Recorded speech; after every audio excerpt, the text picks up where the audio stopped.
RBV Agro. As notícias de agricultura, pecuária e a vida no meio rural. RBV Agro. Olá, esse é o RBV Agro que está só começando. Tudo bem, Priscila? Tudo bem, Murilo. Obrigada. Um grande abraço aos amigos e amigas do agro. Vamos juntos nessa próxima meia hora com as principais notícias do meio rural. Os assuntos que interessam ao homem do campo e também a quem mora na cidade. Muito obrigado mesmo pela sua audiência. E no começo da semana nós tivemos uma notícia muito triste, que foi a morte do músico Ayrton Machado, vocalista e um dos fundadores do grupo Garotos de Ouro. Pois é, quem acompanha o nosso programa sabe que a gente faz um mix das reportagens do agro e a gente coloca muita música também para dar aquele embalo legal na programação, tanto do rádio como na internet. E hoje a nossa homenagem é ao Ayrton Machado, na voz da Angélica Alves e com acompanhamento do Adroaldo na gaita.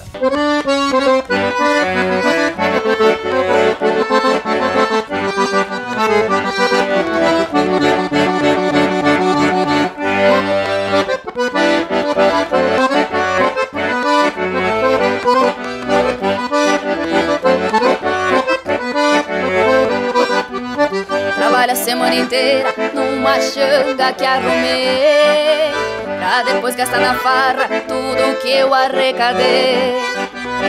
Mas não importa quanto gasto, eu sou feliz, e na semana que vem faço de novo o que eu fiz. Sou meio louco, bagaceira, bebo um pouco e ninguém vai me segurar. Não quero trago de graça, se bobear eu quebro a tasca e faço o chineiro chorar. Sou meio louco, bagaceira, bebo um pouco e ninguém vai me segurar. Não quero trago de graça, se bobear eu quebro a tasca e faço o chineiro chorar. Não chora, minha china velha, não chora.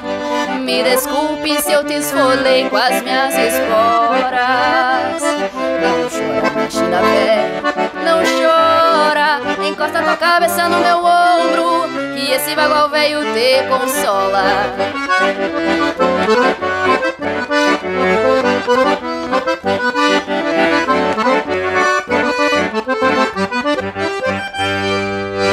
Como o próprio grupo Garotos de Ouro postou nas redes sociais após a notícia do acidente, calou a gaita mais fandangueira dos bailes do sul do Brasil. Uma grande perda da música gaúcha, a música tradicionalista que a gente tanto gosta.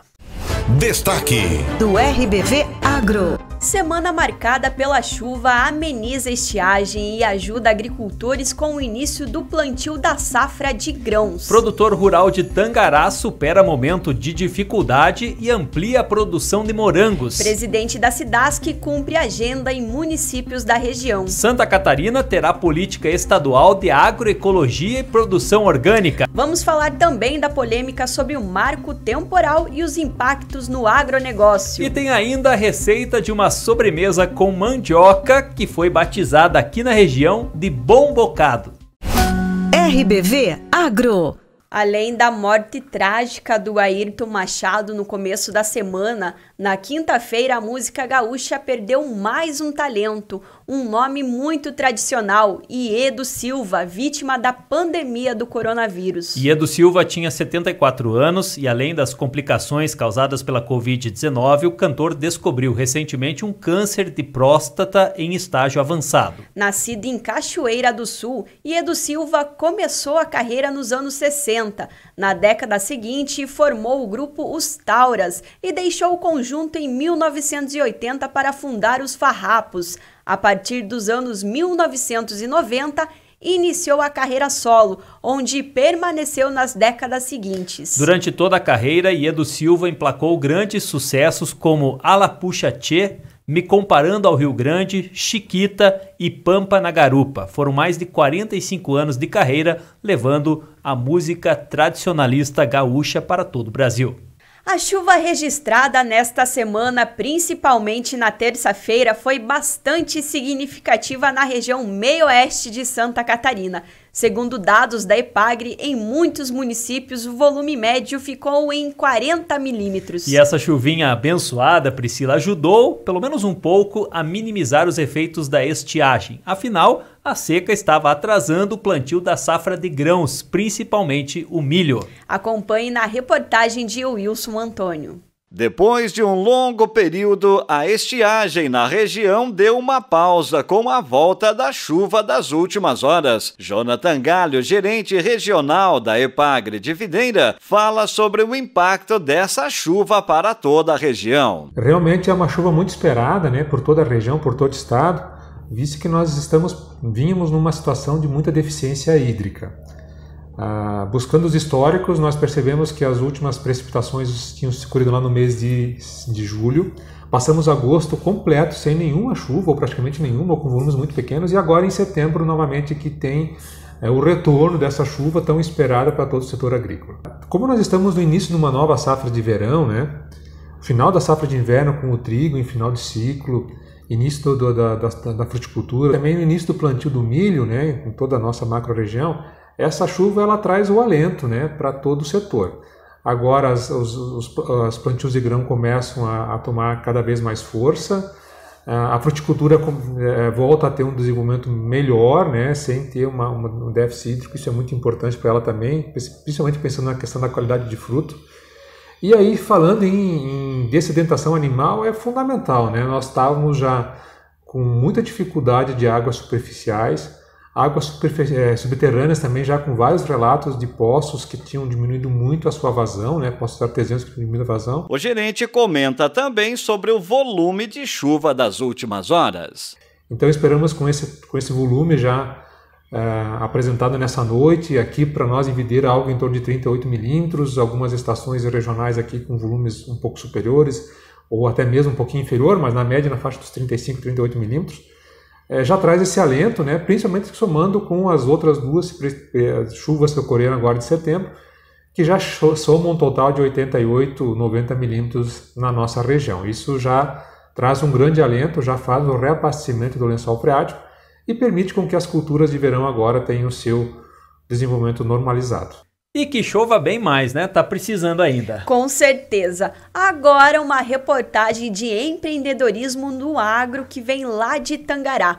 Mesmo após um grande prejuízo causado por uma adversidade climática, um jovem agricultor deu a volta por cima e ampliou a produção de morangos. Essa é a legítima história do levanta, sacode a poeira e dá volta por cima. O produtor teve sua propriedade atingida pelo tornado lá em agosto de 2020 e o vendaval deixou no chão cerca de 8 mil pés de morango. A reportagem da Mayara Bonenberger mostra que esse produtor seguiu firme, acreditando no agro, recomeçou e dobrou a área plantada e está colhendo agora a primeira produção de morango em escala. Ronei Fritzen é mais um jovem tangaraense que decidiu empreender no meio rural.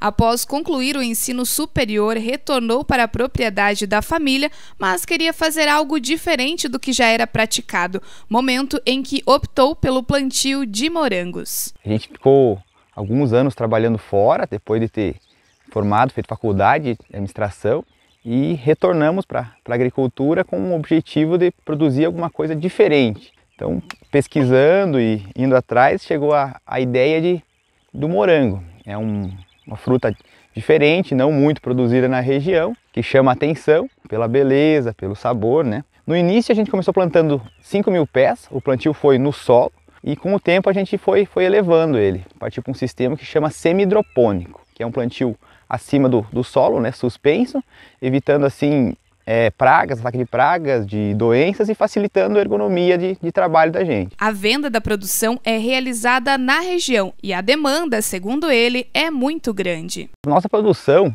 ela consiste em atender mercado regional. A gente faz bastante venda diretamente ao cliente e também alguns mercados, fruteiras, padarias, restaurantes aqui da região. E hoje a gente tem mais venda do que produto. Hoje falta produto, a gente não está vencendo a atender, porque a gente tem um morango diferenciado, um morango de qualidade melhor, sabor melhor, um padrão de tamanho, né? O trabalho aqui na propriedade é desenvolvido pela parte da família, eu, meu pai e minha mãe, Tem o Thiago, que tem uma parceria com a gente, que também trabalha sempre, faz as entregas também. E a gente buscou sempre desenvolver aqui dentro que a gente der conta de cuidar. O nosso objetivo não é quantidade, é sempre qualidade. Ronei explica como trabalha com a escolha da variedade do fruto. Atualmente utiliza mudas importadas da Argentina e da Espanha, além de matrizes italianas. O morango existe 2 variações de variedades. Tem a variedade que é de dia curto, que ela produz geralmente ali de junho a dezembro e depois fica sem produzir. E tem a variedade de dia neutro, que ela produz o ano inteiro com variações conforme o clima e a temperatura. A gente busca sempre dessas variedades a mais doce de cada um. Uma das dificuldades do morango é que ele é bem sensível. Então a colheita dele tem que ser praticamente diária, você não pode demorar muito para repassar ele ao consumidor. E existe algum ataque de pragas também. Os principais ataques que existem no morango é de oídio, que é um fungo, e ácaro, que é um inseto. Então a gente tem praticamente o controle biológico disso hoje, sem agrotóxicos, né? Mas mesmo assim demora para conseguir chegar a esse controle. Em meio ao dia a dia de trabalho, em agosto de 2020, a família foi surpreendida por um tornado que causou muitos estragos em Tangará.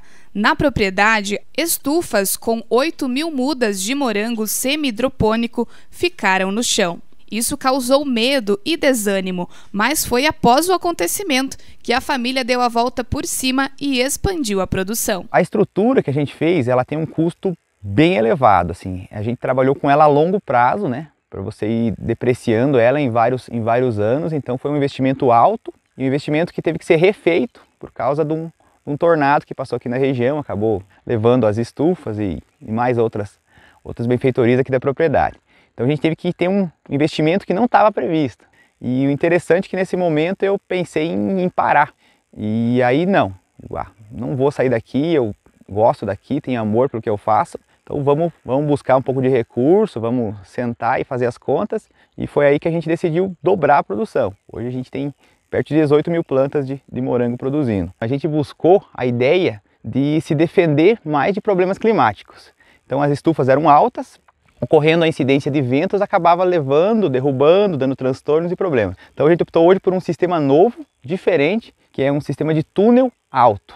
Então esse é o nosso objetivo, sempre evoluindo e melhorando, tanto na qualidade do morango quanto na qualidade da estrutura, proporcionando melhor trabalho também para a gente. Então depois do tornado ainda, o tornado foi em agosto de 2020. A primeira produção em escala que a gente está tendo é agora. Então são 13 meses depois, 1 ano e 1 mês após o tornado, é que a gente vai começar a colher tudo que foi feito e investido nesse período. Então tem que ter coragem. Belos morangos, hein? Quem nos acompanha pela internet está vendo as imagens e que história legal de superação. Exato, Murilo. Muitas vezes é na hora da dificuldade que a gente cresce e evolui. Quem nos ouve pelo rádio, a dica é conferir essa matéria em vídeo. Acesse o YouTube, o Facebook e procure por RBV Notícias. RBV Agro. Nosso próximo destaque, polêmica sobre o marco temporal, que é uma proposta sobre a demarcação de terras indígenas, que ganhou repercussão também na Alesc. O deputado Ismael dos Santos falou nesta semana sobre o impacto da medida para o agronegócio brasileiro.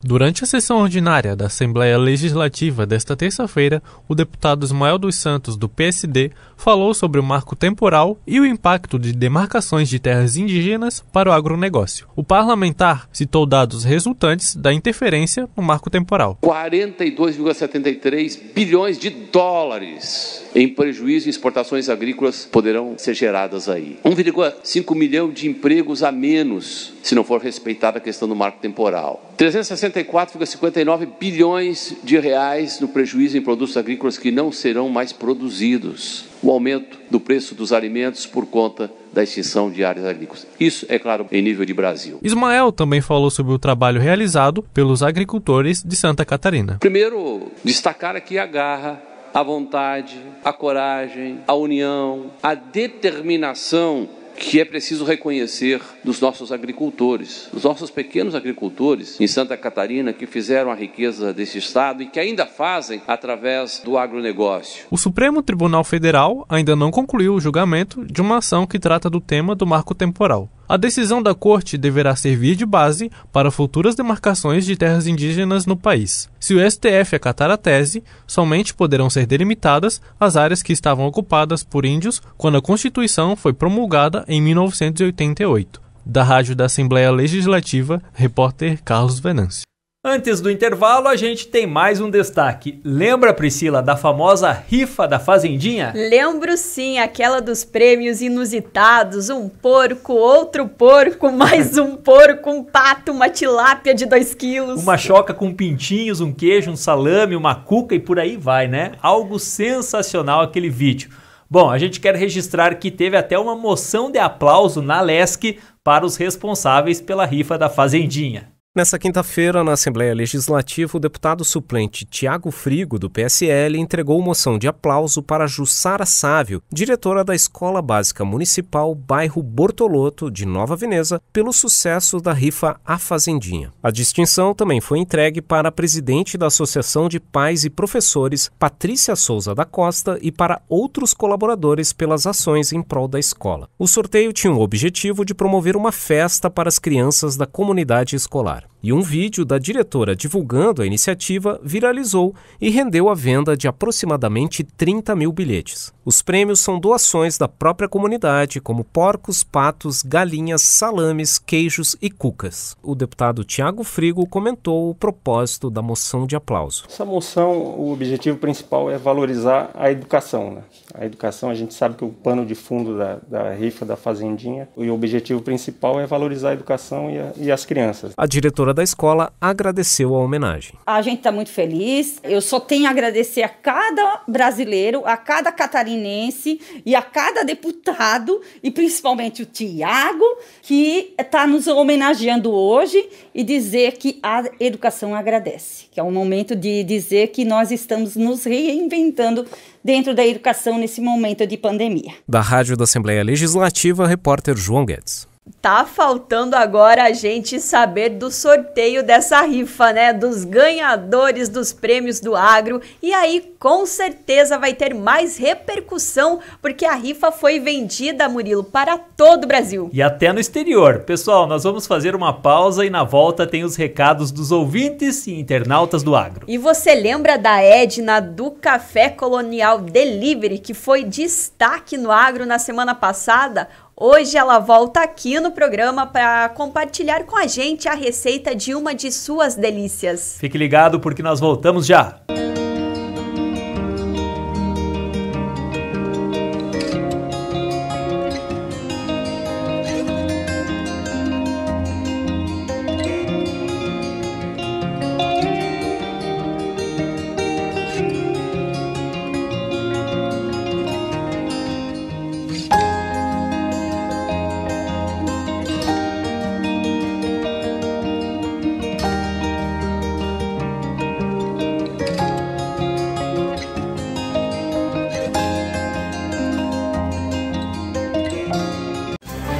RBV Agro. As notícias de agricultura, pecuária e a vida no meio rural. RBV Agro. Estamos de volta e é hora dos recados dos ouvintes e internautas do agro. Alô, Roque e Elisa Shirayama, os filhos Silvia e Daisuke.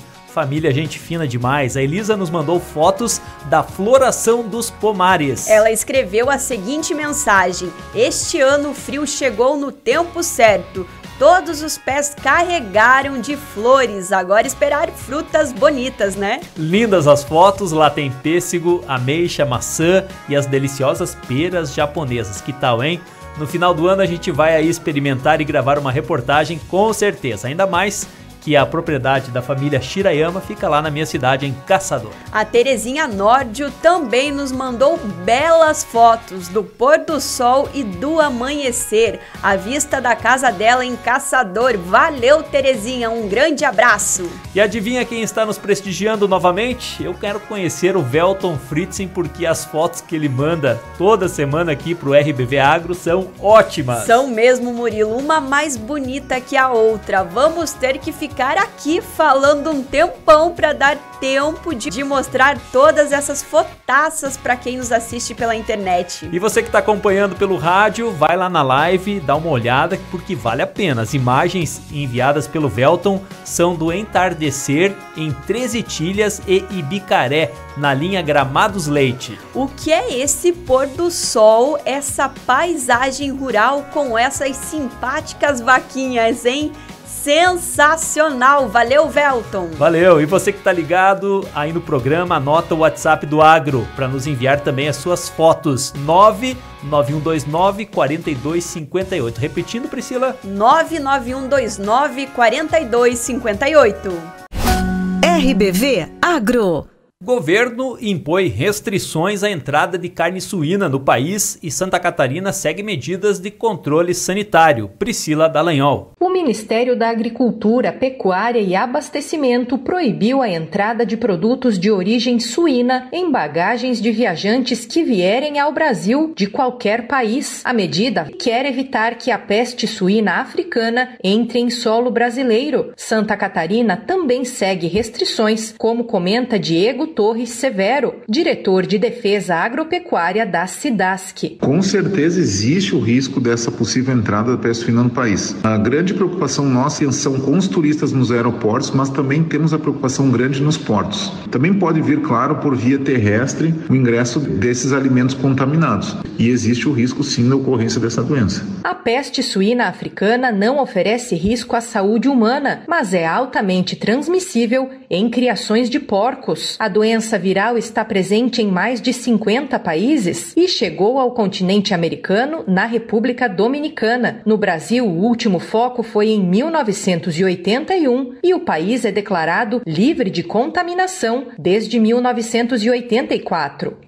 A partir do momento que foi declarado o foco nas Américas, o estado de Santa Catarina já entrou em alerta para a doença da peste suína africana. Estamos fazendo inspeções e fiscalizações nas propriedades rurais, com bastante orientação aos produtores e também ao público em geral, pois o grande risco da introdução dessa doença no estado de Santa Catarina e no Brasil é por meio de produtos de origem animal contaminados. Por isso estamos fazendo essa orientação de não trazer os produtos de origem animal de países que têm a doença e também que os produtores não forneçam restos de alimentos para os suínos, pois esta é a grande preocupação do risco do ingresso dessa doença no estado. Santa Catarina é o maior produtor e exportador de carne suína do país e, junto a outras culturas, o agronegócio é a principal atividade econômica do estado, responsável por quase 70% das exportações catarinenses e cerca de 30% do produto interno bruto estadual. Para o diretor executivo do Sindicarnes e da Associação das Indústrias de Carnes e Derivados, Jorge Luiz de Lima, as medidas são positivas. Uma medida muito acertada, né? E se soma as medidas que o estado de Santa Catarina já tem como controles de endemias. E nós da agroindústria trabalhamos em conjunto com o estado nas medidas de prevenção e efetivamente, se necessário, nas de mitigação, né? Hoje, se tivéssemos a entrada de uma doença como a peste suína africana, todas as exportações do Brasil estariam suspensas. Se nós imaginarmos que 30% do PIB do estado de Santa Catarina vem da produção de aves de suínos, vem do agronegócio, e 67% de toda a exportação é aves de suínos e outros 3%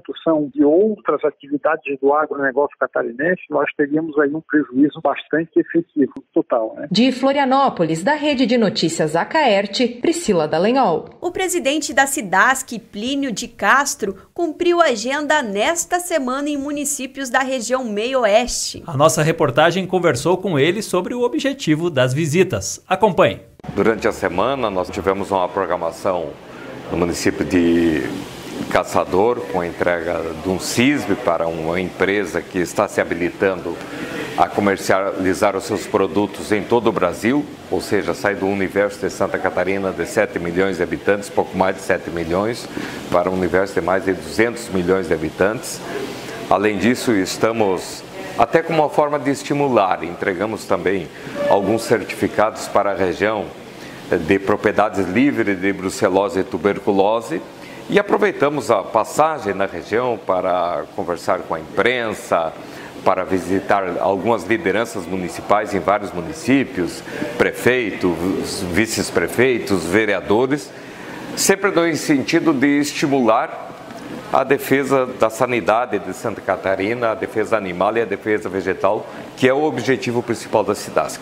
É isso que nós estamos fazendo praticamente todas as semanas, melhorando a condição de certificação da nossa agroindústria, das pequenas agroindústrias, entregando certificados de CISB, ou seja, a inspeção que permite comercializar em todo o Brasil, ou selo arte nas propriedades rurais, que há poucos dias também estivemos nessa região entregando a primeira no município de Salto Veloso. Você que aprecia produtos orgânicos, uma boa notícia. Santa Catarina, que é o 4º estado que mais produz orgânicos do Brasil, instituiu a política estadual de agroecologia e produção orgânica. A lei foi sancionada pelo governador Carlos Moisés nesta semana e visa promover e incentivar o desenvolvimento da agroecologia e dos sistemas orgânicos de produção.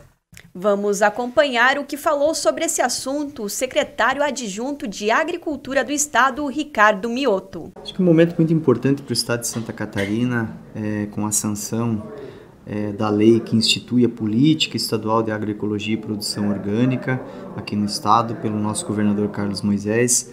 E essa política, na verdade, ela só ratifica ações que a Secretaria de Estado da Agricultura, da Pesca e do Desenvolvimento Rural já adota aqui no Estado, por meio das suas empresas, tanto a EPAGRE quanto a SIDASC, a EPAGRE atuando na extensão e na pesquisa e desenvolvimento de tecnologias de produção agroecológicas, com destaque ao SPDH, que é o Sistema de Plantio Direto de Hortaliças, a SIDASC também atuando no monitoramento de resíduos e na parte de rastreabilidade da produção agroecológica. Então, são todas as ações que a Secretaria já desenvolve, além de dar o suporte financeiro para financiamentos nessa área de produção agroecológica. Então, é um momento muito especial, ficamos todos felizes, temos que comemorar e incentivar ainda mais essa produção agroecológica aqui no estado, porque sabemos que é um nicho de mercado que cresce, que se desenvolve, que traz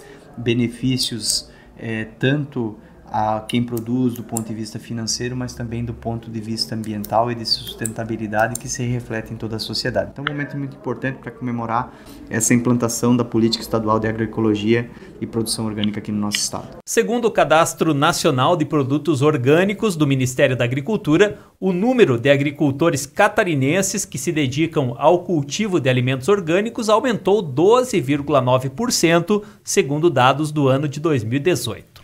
O RBV Agro também abre espaço para falar de turismo regional. Vamos conhecer a história de um casal que está percorrendo os 95 municípios catarinenses. Eles passaram aqui na região meio-oeste e a Cris Menegaso conversou com eles. Confira na reportagem. Viajar, conhecer lugares, desbravar novas paisagens e ter muita história para contar. Sem dúvida, esse é o sonho de muitas pessoas. Na maioria das vezes, a ideia de visitar lugares a quilômetros de distância ou outros países parece muito complicada, mas não para o casal de Marte, que nós vamos conhecer um pouquinho da história. E nós vamos conversar com a Stephanie, e também o Will, que resolveram fazer uma aventura pelas estradas de Santa Catarina. O objetivo é conhecer os 295 municípios do estado. O casal que já circulou aí alguns quilômetros vai contar pra gente como é que essa ideia surgiu e também o que eles pretendem, aonde eles pretendem chegar com tudo isso. O nosso projeto nasceu porque eu perdi a minha mãe, né, em março do ano passado, e aí eu precisava ocupar minha cabeça com alguma coisa. Então, o Will, ele sempre foi daquele cara que tipo, vamos fazer tal coisa? Vamos fazer. Então eu cheguei pra ele e falei assim, amor, e se a gente conhecesse todas as cidades de Santa Catarina? Daí ele respondeu... Por que não? Exatamente, e foi aí que nasceu o projeto. Na questão das viagens, né, a gente trabalha durante a semana, segunda a sexta, e a gente tenta conciliar feriados e finais de semana para fazer essas viagens mesmo. E isso todo no período da pandemia, vocês começaram isso, né? Isso, por isso que a gente escolheu, durante o período da pandemia, a gente escolheu cidades menores, mais pro oeste, né, onde a gente não pudesse encontrar tanta população. Então, nesse caso ali, a gente acabava só indo nas cidades, batendo foto nos locais e já voltava para o carro. Já com... São cidades com 3 mil habitantes, 2 mil habitantes, né? Enfim, né? As menorzinhas a gente acabou optando, né? Justamente para fugir do... E ao todo, de lá pra cá, quantas cidades vocês já visitaram? Até agora já foram 142. E contando. Caramba, já foram quase mais da... Quase 50%, quase metade do projeto. E o motorista da rodada é o Will? Sempre eu, sempre eu. Tanto que o planejamento das rotas fica sempre com a Esté, e aí geralmente eu entro no carro sem saber para onde a gente vai. Exatamente. Geralmente é só a região turística que eu sei. Esté nos conta como eles costumam preparar então os roteiros. Geralmente a gente procura os sites oficiais, né, das prefeituras ou do turismo, ou até mesmo o Instagram, né, das páginas das cidades, e ali a gente começa então a pegar os pontos turísticos. A gente tenta chegar na cidade com um olhar turístico, né, porque é o que a gente quer vender para as cidades, né, fazer com que o povo catarinense conheça o próprio estado. Além de visitar os lugares, eles registram tudo e geram conteúdo nas redes sociais. O objetivo é produzir diversos materiais para outras plataformas, divulgando o que há de melhor nas cidades catarinenses. A gente usa o nosso Instagram como piloto, né? Como tudo cai lá. A gente tem o nosso site também, que a gente está alimentando ele aos poucos com todas as cidades. E quando assim, é uma cidade mais conhecida, eu tenho um ponto turístico assim, mais badalado, ele acaba indo para o meu blog, que é o Que Ninguém Te Conta. Legal.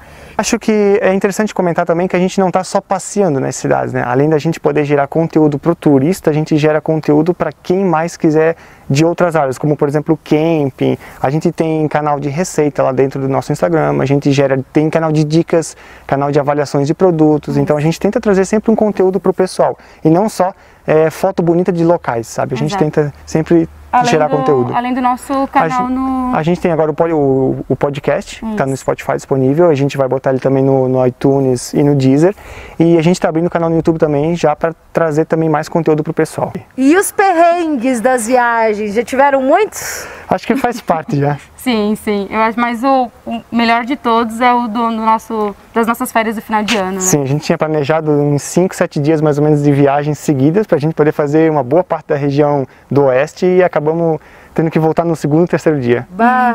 O pneu furou 2 vezes em 3 dias. O nome do projeto é Casal de Marte. Como é que surgiu esse nome aí? Vocês vieram de Marte? Não viemos.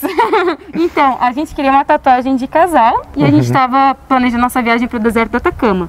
Lá tem o Vale de Marte, aí a gente achou um alien muito fofinho e a gente acabou fazendo a nossa tatuagem. E aí acabou surgindo o nome. Todas as regiões de Santa Catarina trazem suas belezas típicas, sejam elas culturais ou geográficas. Esté cita um lugar que poucos conhecem, mas que ela faz questão de dar destaque. Onde a gente passa, eu sempre falo da cidade de Quilombo, né? Lá tem o Salto Saudades e é um lugar incrível porque é uma mini catarata. Então, assim, é um lugar que a gente nunca tinha ouvido falar. Agora que eles fizeram todo um acesso turístico, né? Quando a gente foi ainda não estava pronto. É um lugar incrível e que, infelizmente... ninguém conhece, não é divulgada. A intenção do casal é conseguir divulgar o turismo de Santa Catarina produzindo conteúdo digital. A nossa intenção é trabalhar com isso, né? A gente está indo aos pouquinhos, estudando fotografia, né? Enfim... Marketing. Isso.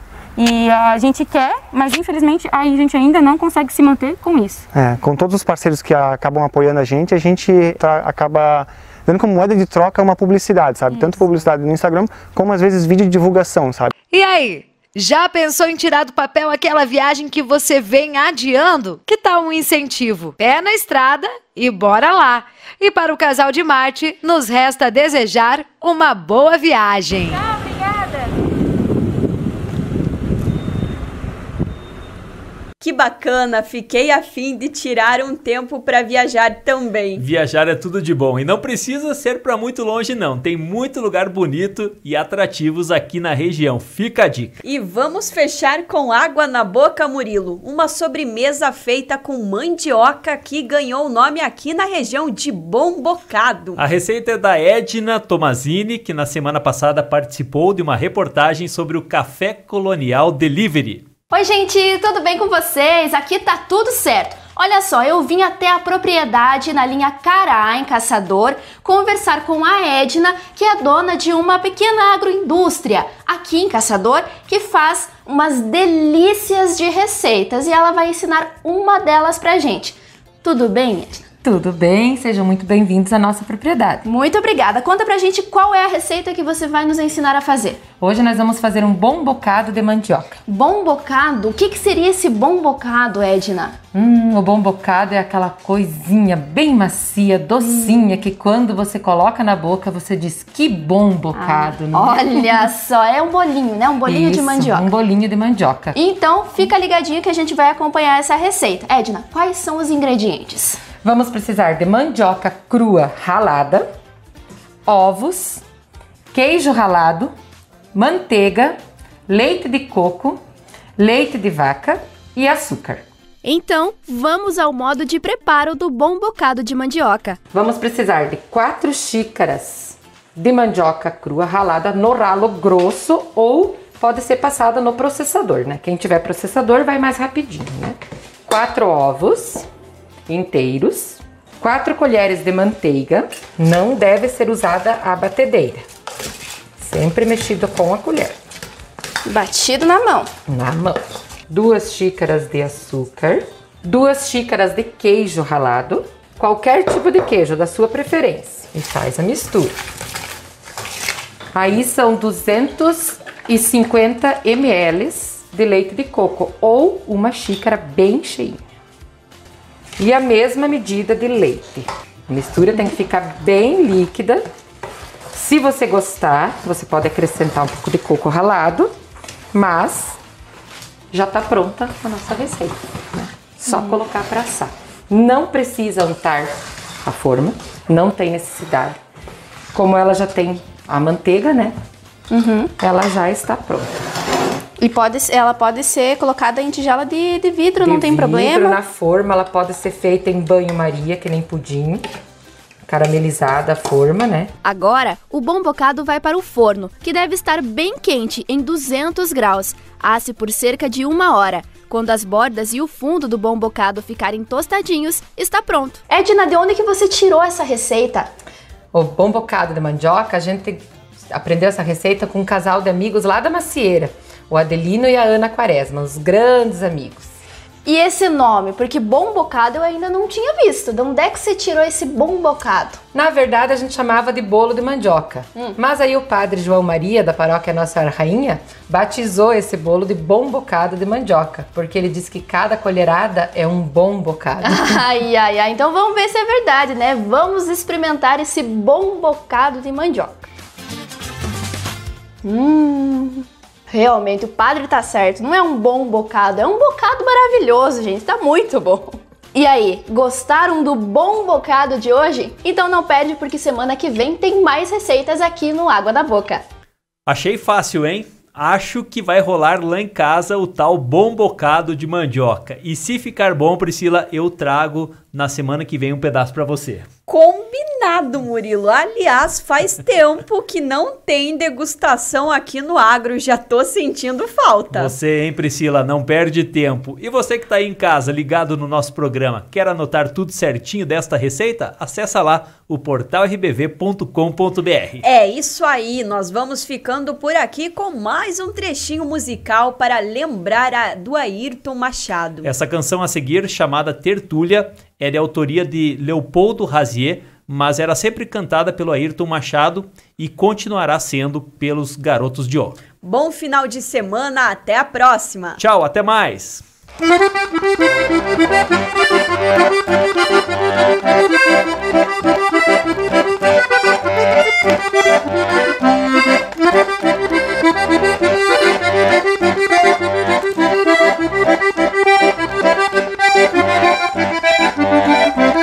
Uma chamada, uma fogueira, uma chinó, uma chaleira, uma saudade, um mate amargo e a peonada repassando o trago, noite cheirando a querência nas tertúlias do meu pai. Uma chamarra, uma fogueira, uma chinoca, uma chaleira, uma saudade, um mate amargo e a peonada repassando o trago, noite cheirando a querência nas tertúlias do meu pai.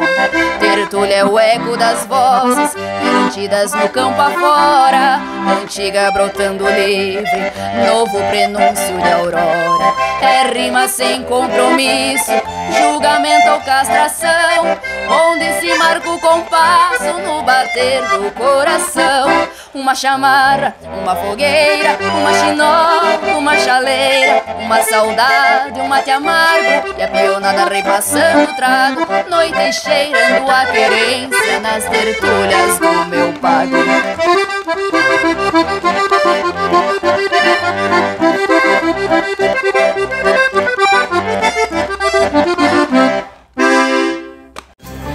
RBV Agro. As notícias de agricultura, pecuária e a vida no meio rural. RBV Agro.